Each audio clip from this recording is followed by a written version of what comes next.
Good afternoon. Are we on? Yes. Good. Good afternoon and welcome for June 21st, 2021 at 2:30 p.m. Park and Recreation and Community Services Commission meeting. Due to the evolving situation with the COVID-19 novel coronavirus and health recommendations from the LA County Health Department, the Glendale Park Recreation and Community Services Commission meeting will be available to the public electronically. Due to social distancing requirements, the public will not be able to attend the meeting. The public is encouraged to watch and participate from the safety of their homes to practice social distance. The meeting can be viewed on local cable, charter cable channel 6, and AT&T UVerse channel 99. Streaming online, www.glendaleca.government public meeting portal. For public comments and questions during the meeting, call 818-937-8100. Roll call, please. Commissioners Patel, Present.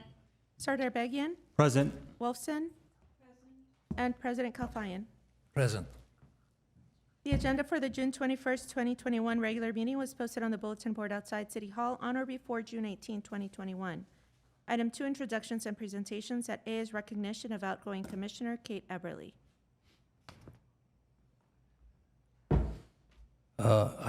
You have to say something, Susan. I have to? Okay. This came as a surprise to me today, or not today, but when I saw the agenda, and I want to say I've really enjoyed working with you, Kate. I'm sorry that you're leaving the commission. I've really appreciated you've always asked such insightful questions during our meetings, and I really will miss you a lot. I'm not sure what led up to your decision, but I'm sure you had a good reason, although I will miss you a lot. So that's Thank what I you. have to say. Commissioner Sartapekian? Yeah, I agree. Unfortunately, I've only had a short period of time working with you, but I think looking at your participation during the meetings and how so many of the questions you were asking and diving into really helped someone new like myself kind of get into it. So I appreciate the time and effort that you've put in and wish you could stay longer. And Commissioner Patel? Yeah, I'm really sorry to lose you on this commission. You have such well-reasoned inquiry, great insights. You've brought so much to this commission while I've been on it, the short time we've been on it together. And I am sorry to see you go, but I know wherever you end up, that community is a lucky place. We will miss you. Thank you. Well, it looks like everyone is missing you, even the staff here. Unfortunately, we didn't see you enough because of the COVID. We were on a distance meetings, but hopefully you stay healthy and successful wherever you're going. You'll be helpful to that community. Thank you very much. The city has a plaque for you, and the city of Glendale recognizes Kate Eberly with gratitude for your outstanding service as a Parks, Recreation, and Community Services Commissioner, August 2019 till June 2021. I wish you were here we give it to you, but I'm sure we'll hand it to you somehow. Do you have anything to say before you leave us, Kate? Yes, I would not be stepping down if it were not that my family is moving out of the area. And it really has been just such a tremendous privilege to be part of this body, and also my previous work with the Parks Department within the Glendale Parks and Open Space Foundation.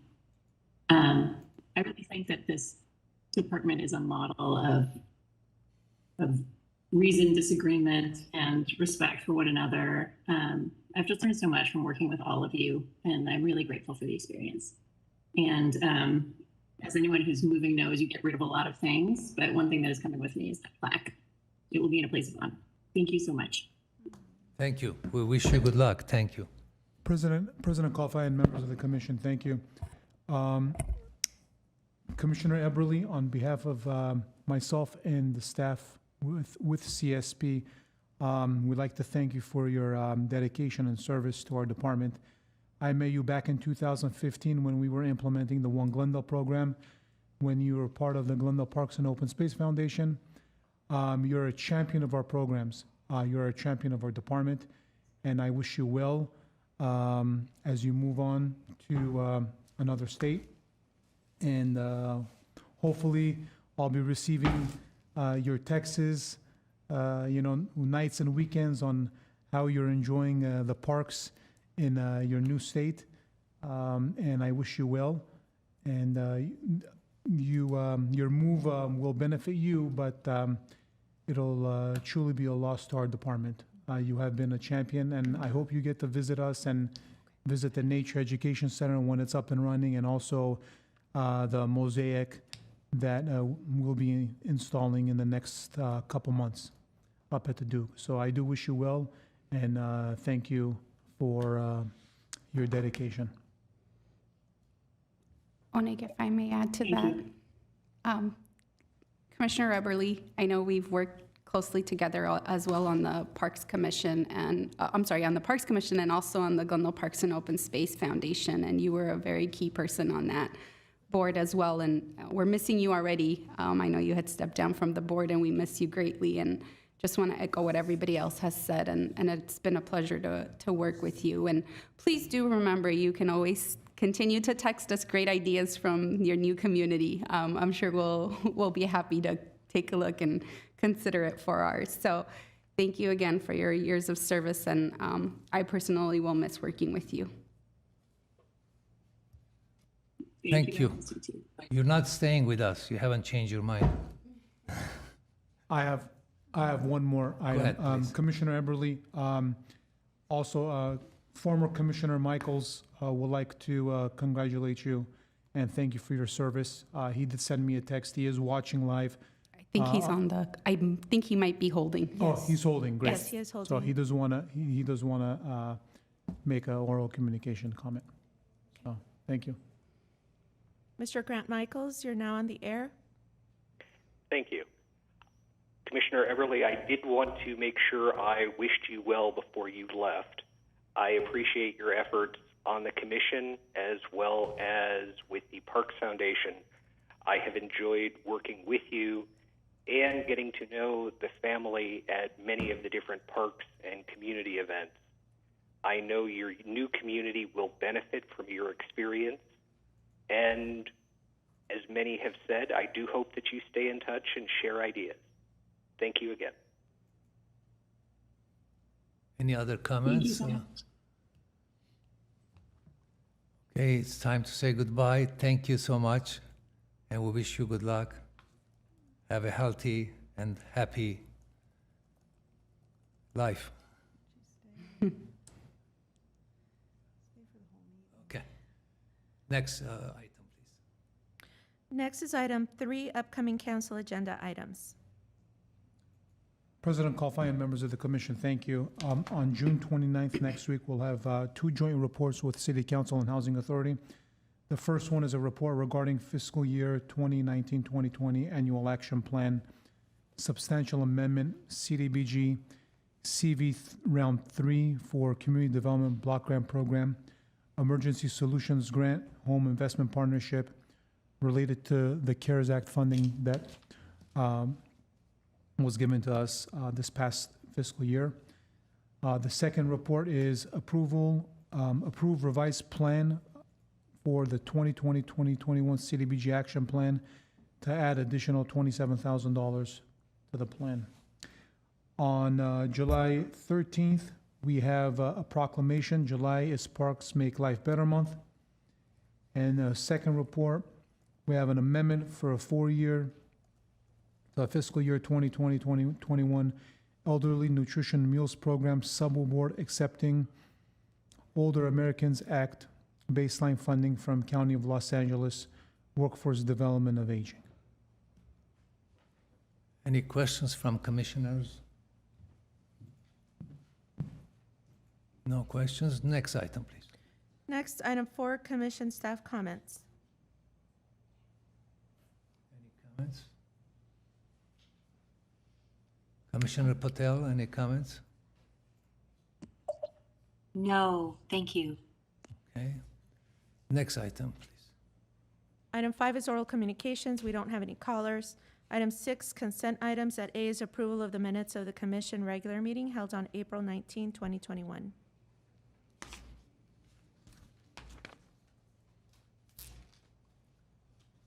Okay.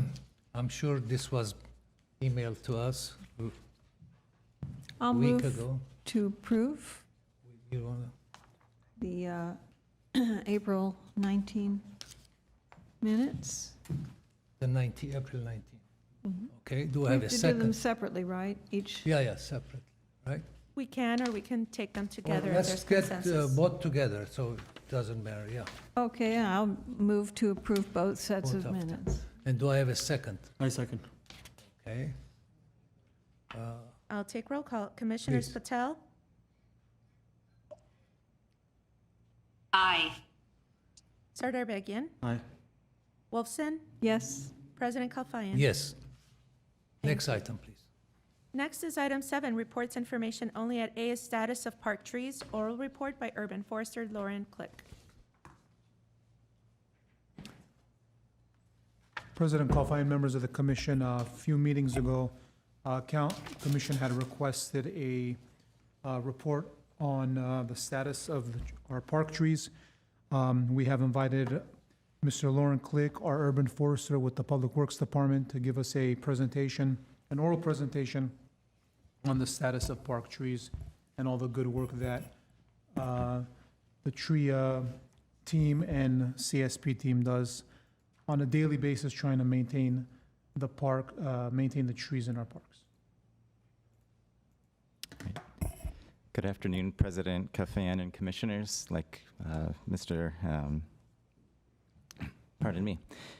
So as mentioned, I'm Lauren Click. I'm the urban forester in the Public Works Department, and we have a partnership with community parks and services in terms of the maintenance of our public trees, both in streets and within our parks and facilities, of course. So during this brief presentation, I'll just comment on parks, forest health, and condition, our regular maintenance programs, some recent projects in terms of trimming work we've done, and then I'll finish with some common trees in parks that you might have seen and are frequently maintained by our department. So overall, our city contractor is currently West Coast Arborists, and they maintain for the city a digital inventory of all city trees, both within parks and street trees, which enable us as city staff to view and update data on the entire city tree population.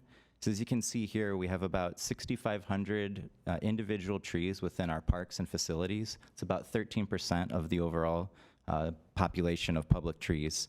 And as you can see on the right here, these are our most forested parks in Glendale. As you'd imagine, Brand, Verdugo, Montrose parks, older parks, more naturalized parks have the vast majority of our trees. But of course, with 6,500 trees, we have considerable amounts of trees in each of our parks, and each have different maintenance needs and different conditions, which I'll get into now. So in terms of the health of parks trees, anytime we inspect a tree across the city, or anytime we perform maintenance to a tree, we inspect it prior to that trimming or removal or planting. So at that time, they're assessed one of these 3 conditions: good, fair, or poor. And these are definitions based on arboriculture best practice. So good means that they've been regularly maintained. There's no issues that the arborist identified in terms of needing additional trimming or removal. Fair trees are obviously the majority of our trees within parks. That's 80% of the population. These trees may be fine. Most of our trees are fair condition, as you can see, and typically that means we just need to do some minimal pruning or treat them for some sort of pest or disease, and then those trees may be able to continue in fair condition or may be rated at good. As you can see, we have very few poor trees in our parks and facilities. On the right is an example of one previously tree rated in poor condition. This is actually just outside of this building here. It was noticed by a maintenance worker with parks. An arborist assessed the tree and determined that it was unfortunately not able to continue in its current location. In terms of how we assess for these things, we have to make sure that we understand that parks trees, of course, are frequently around people. We can't treat these trees as if they're in the woods, as much as some of these parks do back into woods or appear to be very heavily wooded.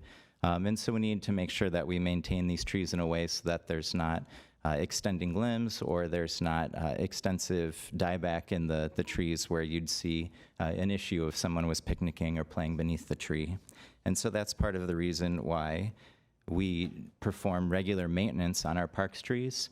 According to city code and also our community forest management plan, any city street tree is maintained on best arboriculture practice, which means we prune it every 6 years in the case of street trees. Since Public Works took on the maintenance for parks trees, we've begun that process of making sure that each parks tree is maintained on that 6-year cycle. And so what you see here on these 3 years of fiscal year 18-19 to the present are just the first 3 years where that program has been getting started. So unfortunately, I don't think this data has any conclusions you can necessarily draw from it at this stage. Since this fiscal year 2021, that's the first year where our program's been in full swing, where the funding is there for us to be able to achieve that full 6-year trim across every city, facility, and park. The first 2 years, we were focusing on some of the trees in the parks most in need. So of course, even though we may schedule a certain park or a certain area for maintenance, we do frequently communicate both with park staff and do our own inspections on trees to make sure that just if we're focusing on one area, we're ensuring that we're getting issues across all parks. So the dark blue here at the very bottom, that represents the number of trees trimmed. As you can see, we've reached about 850 this year. This is present date, so we still have a couple more weeks to get through. In terms of the next numbers, you can see red is plantings, so there's just a few trees being planted with Public Works and our contractor staff at this stage. Likewise for removals in green above that. And then I'd like to highlight the lighter blue, the about 250 or 244 in this fiscal year. That's treatment. So there are some pest issues that we do see in both parks and street trees. These mostly represent some of our sycamore trees, particularly at Brand and Verdugo parks. There is an emerging pest in the region called the shot-hole borer. And so this is a tree that we go and we look at every park tree about every 6 months that could potentially have this borer. And we work with our consultants at West Coast Arborists to determine the best method of treatment. So in years past, which we don't have on our chart because that was done underneath parks, there was, I believe, hundreds and hundreds of trees treated in that way. And that's what we're expecting to do in the subsequent year as this pest does get worse in years of drought. And then finally at the top, we see the purple number, this year 67. That just represents individual tree inspections. As I mentioned, anytime there's trimming, planting, removal, or treatment, the trees are inspected. But some of those larger numbers in past years, such as in fiscal year 1920, you can see over 600 inspections. That was because of a grant that Public Works received where we planted significant amounts of trees both in street and in our park locations.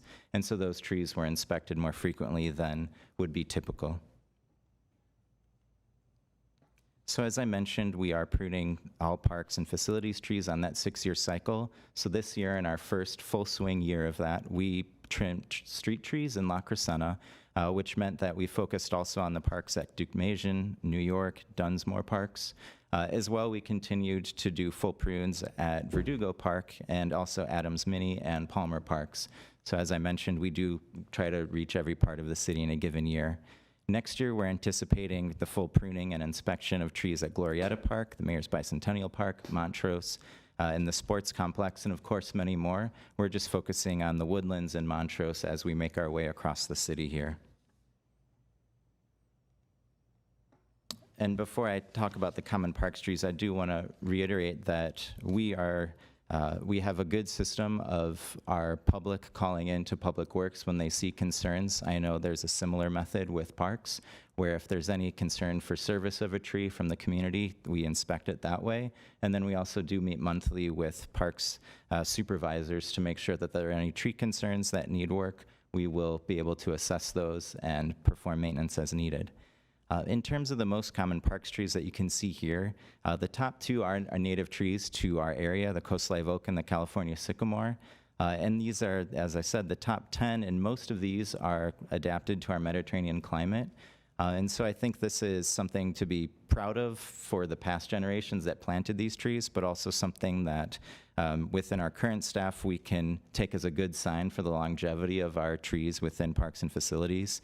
Most of these are going to be able to handle some of the conditions that we might expect to see over time. And of course, we do meet, as I said, every month to make sure if we are planting trees in the coming years, we want to make sure that they're planted in the right spot, and they're also a tree that's going to be able to be adapted to whatever changing situation we might have in terms of our climate. So with that said, I'm happy to take any questions or comments or go back to slides regarding this presentation. Thank you for your time. Thank you. Any questions from the commissioners? I mean, I'm kind of thinking outside the box here, but are there ever any plans to actually plant trees that give fruit or anything where it could somehow be used for the city or given back to the community or anything like that? Or is that something that's completely out of the realm of city trees? President Calfaya and Commissioner Sarbagan, we've actually gone through a cycle. There is an orchard at Casa Adobe, for example. It was more of a memorial orchard. And we have a couple of avocado trees in some parks. What we found is when we do plant fruit trees, individual residents attempt to pick the fruits, whether they are ripe or not, and it can cause liability of them wanting to climb tree and pull the branches down or whatnot. As a standing policy, we have not planted, nor have we considered moving forward planting fruiting trees in the parks for that purpose. And I'm sure Public Works has similar concerns. Hence the reason why they don't plant fruiting trees in the streets as well. What would your take be on that? Yes, President Kilfayan, Commissioner Sarbagan, I'm sorry, Okay, like like Coco mentioned, there's a city ordinance that doesn't allow the planting of fruit trees in our public right-of-ways along street trees for the same reasons mentioned right now with parks. What we always try to encourage people is we have a lot of space within yards that we encourage people, if they want to plant the fruit tree, plant it there. And there's plenty of space for the street trees and for our parks trees to be able to grow safely without having those issues with rodents, which is a big concern in our ordinance. Or also just, for example, I'm allergic to most stone fruits, unfortunately.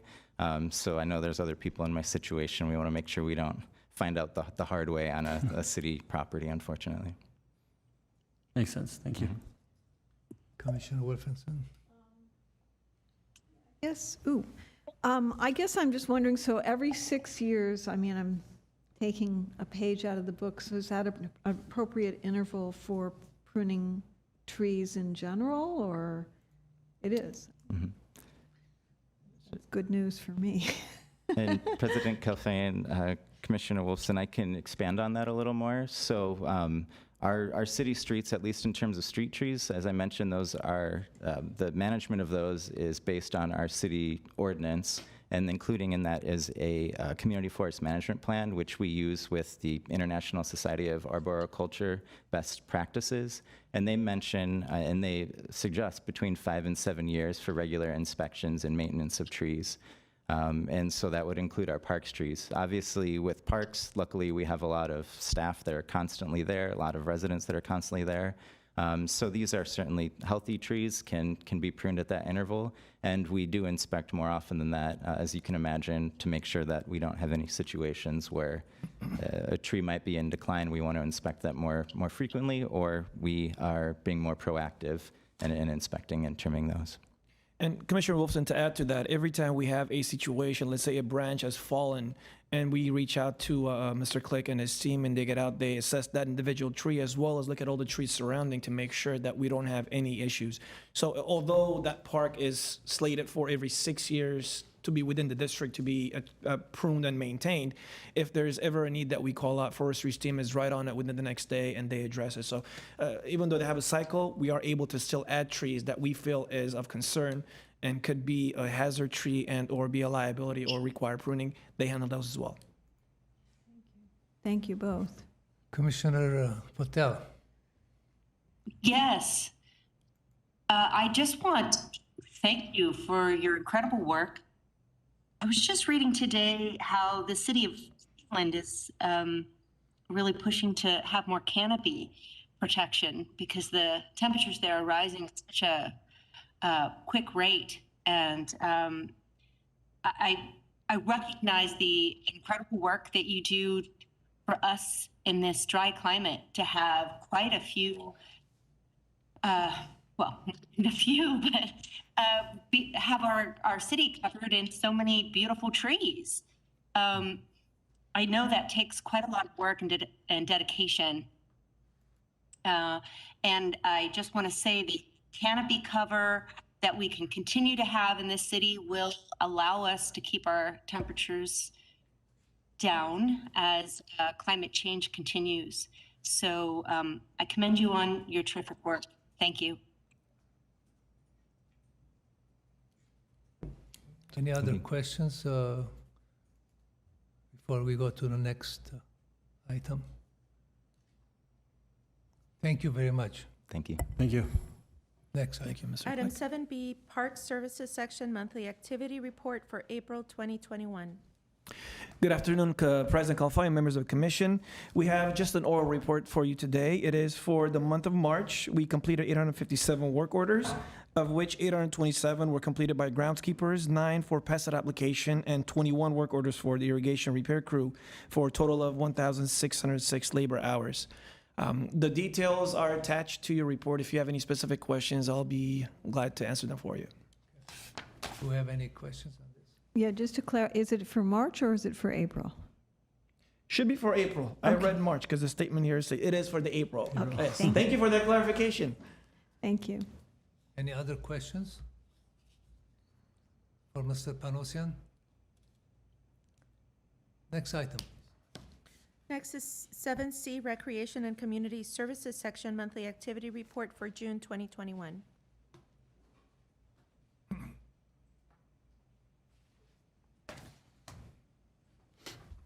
You don't have to say your name, we know. Well, for the record, for anyone watching on TV, President Kalfai and members of the Commission, I'm Gabrielle Golia, the Senior Community Services Supervisor in the Parks and Recreation side of the House. Sorry, introduced myself again. So I'm here today with our Recreation Monthly Activity Report for our whole section. Starting off is a chart about what is currently open. This is a chart effective June 1st. What you'll notice from that particular section is that we began accepting waiting pool reservations for private gatherings, and we are offering reservations for picnic shelters. Now, everything did change on June 15th with the blueprint for a safer economy being retired by the state. So we have a little bit more opening up beginning July 1st. So with just June 15th, we did extend some picnic reservation limitations. We went ahead and allowed people to reserve immediately as long as they want to, whereas prior to that, we had to limit it in time and the number of reservations per day at a park. We also were limiting the number of swimmers in a lane, but beginning June 15th, we are allowing more people from multiple households to swim per lane to allow more people to come in right away. And the mask requirements did change, as everyone knows, on June 15th. So many of our programs stopped requiring masks to be worn during the programs, with the exception really of our day camp programs. We do still have to require masks to be worn in our day camp programs. Beginning July 1st, after we're able to make a little bit of a shift, we will be allowing indoor recreation programs. This is programs such as Top Time and drop-in programs for sports. We are taking indoor facility reservations. We are already accepting reservations at the Civic Auditorium, and people are calling in right away to book, as well as community center buildings. We're beginning our senior recreation programs. So like the Adult Recreation Center will have the exercise gym open. There are some classes that we're not able to bring back because of facility limitations, such as at the Adult Recreation Center. Our congregate meals program is still utilizing much of the space for the frozen meals program, but when that opens up, we'll be adding back in the missing programs. Splash pads are reopening daily from 11 a.m. to 6 p.m.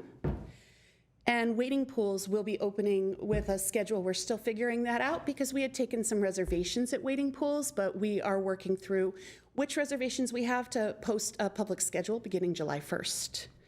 And in addition to the above, we will be expanding the operations at Pacific Community Pool. So we will have normal recreation swim again, and we'll have larger lesson sizes.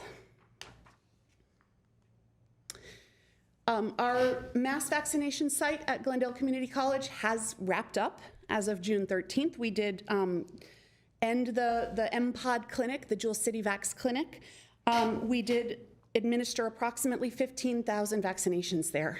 We did wrap it up a little bit early because demand was low, it was dwindling. So people are now able to get their vaccines at their doctor's office, at the grocery store, at the pharmacy, so we don't need a mass clinic anymore. Our summer day camp program began last week on June 14th. We are very excited to be offering this, and it will continue through August 13th. We are using a new program this year called ePact. It is an online health program, health questionnaire program. So parents are invited to create an account through ePact, and they register their children and their health needs and sign release of liability forms through this online system instead of having to fill out multiple pieces of paper for every kid. And if they have multiple siblings or children in the program, the information will carry over and they only have to update the individual health information per child instead of having to rewrite the family doctor's name and the family history and all of that on every single form. And it carries from camp to camp. So if a child goes from Verdugo over to Brand, over to Pacific, that information carries with them, so they don't have to fill out a form for every single site. And partnered with that this year with ePact is a health check and a quick login or a quick scan-in function for the parents, so that they fill out their health survey in the morning before arriving to camp, and then they're scanned in at the campsite. Summer Campalooza is a new program. We are partnering with Glendale Unified School District this summer. At Pacific and Spar Heights, we are going to be partnering with the school district to move the camps over to their school sites. So at Pacific, it's just moving across the campus, and at Spar, it's moving across the street to Fremont as part of a free program that GUSD is offering to all students this summer as a camp. So we are opening up additional spots at our camps in order to accommodate the kids at those school sites. And it's great for us because, for instance, at Spar Heights, we don't have really a park for those kids to go. So now with the partnership with Fremont, the kids get to play on the playground as part of the camp program. So they'll have some more outdoor time. We did wrap up our Spring Education Connection and Maple Stars after school camp program. We offered 1,872 spaces during the course of the 12-week spring program. We had 6 different locations and 1,263 duplicated participants, so the same child could have come every single week.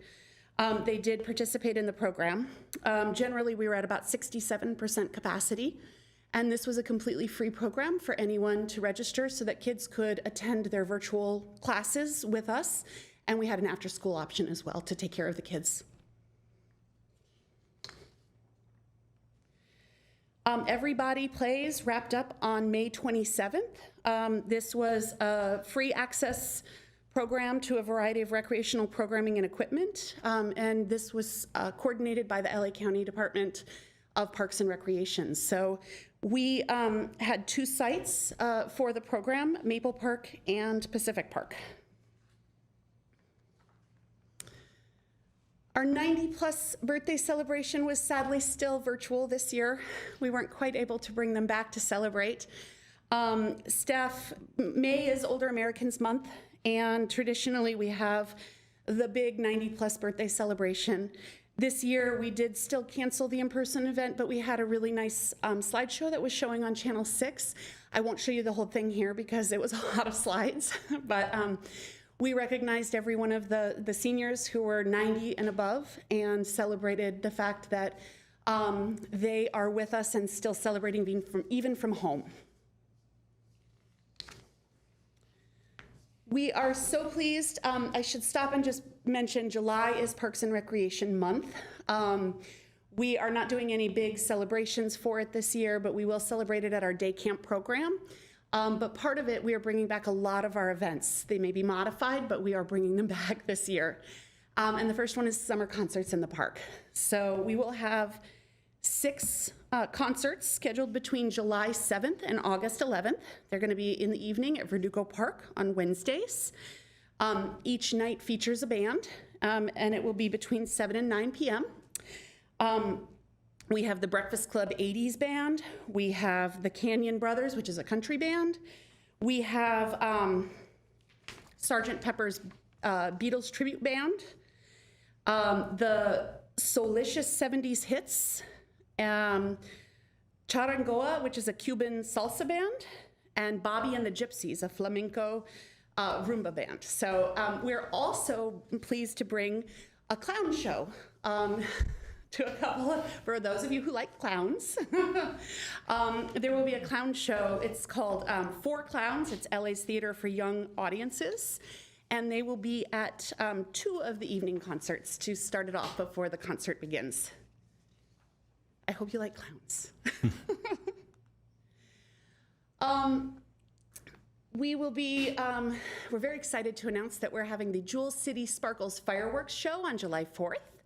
This will be in the downtown area near the corner of Brand and Harvard. The show will start at 9 p.m. on July 4th. It's not a ticketed event. There won't be any assigned location for viewing. We're inviting people to please eat at your favorite restaurant, come down and view the show and enjoy the vibrant downtown area. We're trying to bring everybody back into our downtown area. And I should go back. The event is sponsored in part by Caruso. Glendale Cruise 2021, we are not able to do a full cruise night event. It typically brings in 40 to 50,000 people, which is still a few too many for us to bring back with COVID protocols. But we will be having our Cruise 2021 event on Saturday, July 17th from 6 to 8 p.m. I think in your packet it may have said 5 p.m., and I want to clarify it is 6 to 8 p.m. on Brand Boulevard. Cars are invited to drive up and down Brand and park legally in any one of our marked parking spaces. Enjoy some dinner out, look at the other cars driving around. Last year it was a really fun event. Even though we don't have the big stage and the street closures, it really is a fun time for everybody to still come together and check out each other's cars.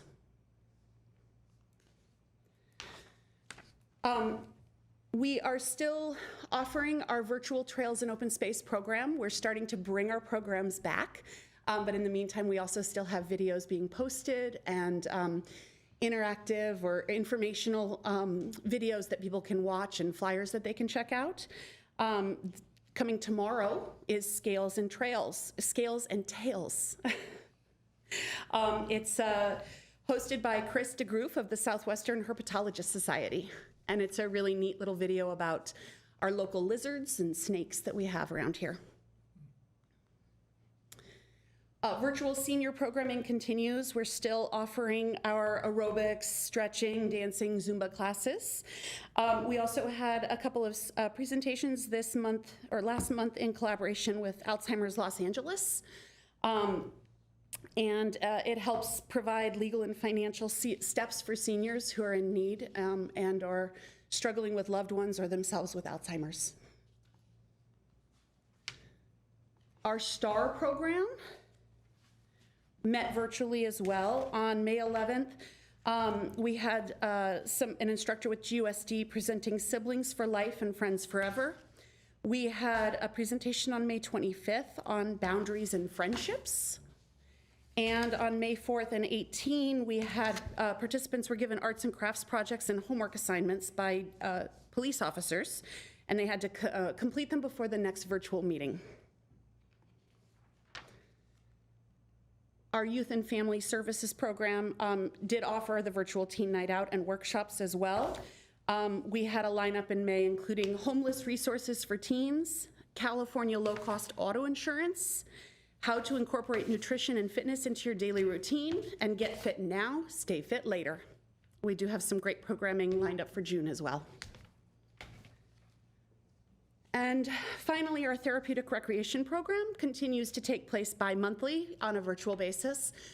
We will be bringing this back starting, I believe, in July, although we do take a summer break for some of the programs typically, so it will come back at its regularly scheduled time after July 1. And during these programs, virtually, participants learn about healthy snacking. Adventist Health Glendale comes by and speaks to them virtually about some of their options for making healthy choices. And we also give them a chance to socialize with one another. I'm happy to answer any questions you have. Thank you. A lot of programming. Great. Thank Good you. job. Any of the commissioners have a lot of questions about the programs? I just want to say thank you so much, and it's really nice to see us coming back a little bit, but I appreciate the cautious approach too, the fact that the cruise night, was wisely scaled down again just to be safe. That's a good thing. But I'm glad that we're doing it at least, and I love the idea of the Jewel City Sparkles. That's really nice, so thank you. Are we taking temperature for any of the indoor activities that we have? President Kalfayan, members of the commission, we do take temperatures for our day camp programs and any of the registered programs. We have not actually taken temperatures for our rentals, like our sports rentals. However, they were taking temperatures. The renters were responsible for it. But as part of our health screening on a daily basis for our youth programming, we are still taking temperatures and asking them if they have any symptoms of COVID or have taken any medication. How about the adult center, the recreational center? I'm looking to my coworker over here. I apologize. President Kalfai, members of the commission, Adult Recreation Center is closed. Our community centers are still closed. We're only open for registered programming, such as the day camps. Our senior exercise classes are being done virtually. Our congregate meal program, we don't have the okay yet from LA County Workforce Development and Aging to open up our congregate meal sites, so we're continuing to deliver the meal program. Eventually, within the next couple weeks, there's a possibility that our community centers might open up and have some sort of drop-in programming. Thank you. Commissioner Patel? I do have a few comments and questions. Please forgive me. There's my landscapers are working hard right outside my window, so please forgive me for the background noise. First off, I just want to say congratulations on the administration for administering 15,000 COVID vaccinations. That's incredible. Great work.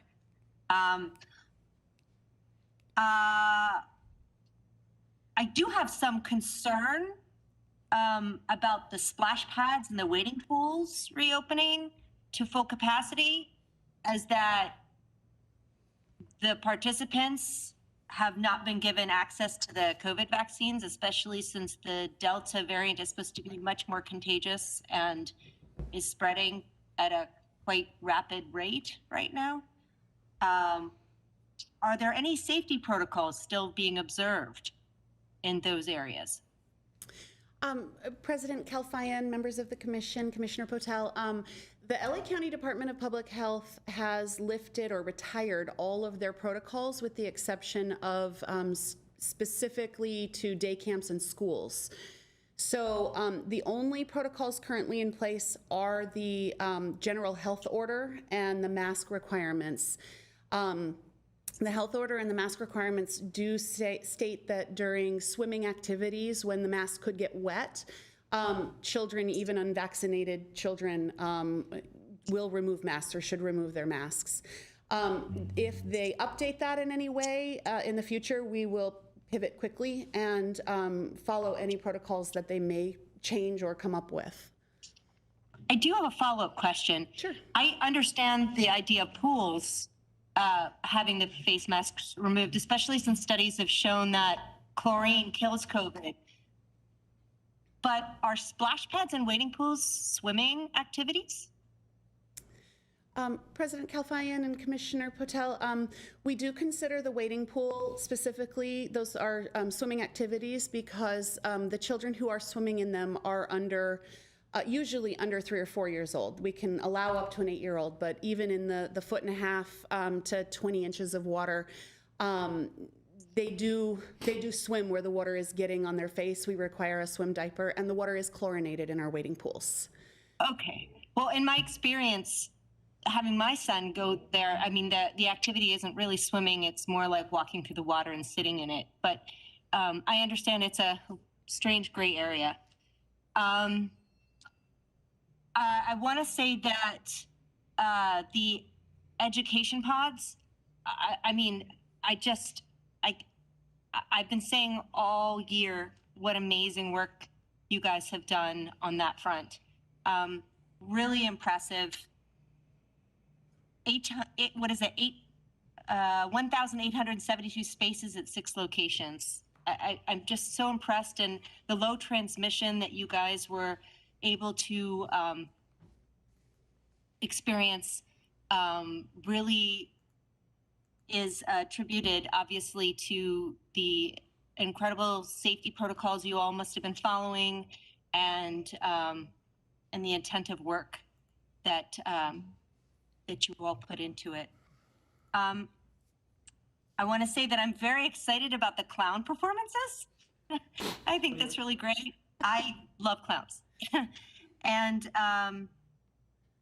yeah, just great work and all the virtual programming that you're continuing to do.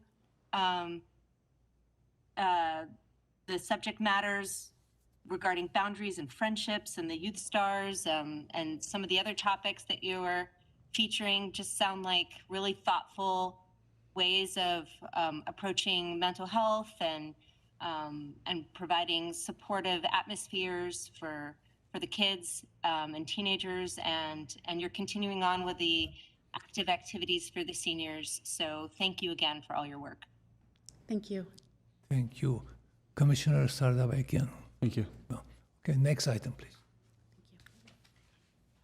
That is actually all we have on the agenda for today. Next is adjournment. Next meeting, Our next meeting was scheduled for July 19th. I will be communicating with commissioners. I believe we're canceling that meeting. So then the next meeting would be on August 17, I believe. Let me just double check that that is the third Monday. August 16th, I apologize. So August 16th would be the next meeting. any questions before we adjourn? Okay, No. this meeting is adjourned. Thank you for joining Thank us. you. Thank you.